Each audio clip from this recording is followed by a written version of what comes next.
ಎಲ್ಲ ಅಂಗಡಿಗಾರರು ಗಮನಿಸಬೇಕು.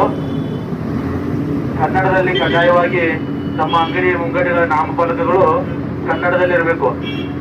ಬೇರೆ ಭಾಷೆ ಇದ್ದರೆ ಅದರಲ್ಲಿ ಕನ್ನಡಕ್ಕೆ 60ರಷ್ಟು ಭಾಗ ಕನ್ನಡಕ್ಕೆ ಮೀಸಲಾಗಿರಬೇಕು. ದಯಮಾಡಿ ಗಮನಿಸಿ. ಎಲ್ಲರಿಗೂ ನೋಟಿಸ್ ಕೊಟ್ಟಿದೆ. ಎಲ್ಲರೂ ಇನ್ನು 2 ದಿನಗಳ ಒಳಗಾಗಿ, 2 ದಿನ ಮಾತ್ರ ನಿಮಗೆ ಕಾಲಾವಕಾಶ ಇದೆ. 2 ದಿನ ಒಳಗಾಗಿ ನೀವು ನಿಮ್ಮ ಅಂಗಡಿಯ ನಾಮಫಲಕಗಳನ್ನ ಬದಲಾಯಿಸಿ ಕನ್ನಡದಲ್ಲಿ ಮಾಡತಕ್ಕದ್ದು. ಹಾಗೇನಾದರೂ ವಿಳಂಬ ಮಾಡಿದಲ್ಲಿ ನಿಮ್ಮ ಮೇಲೆ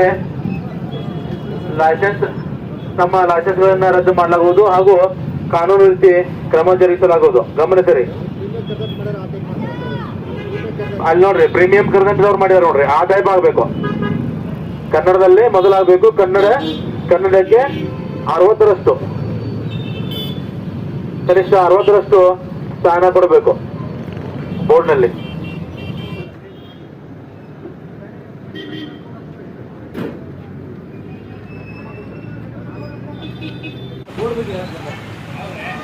ಮಾಡಿ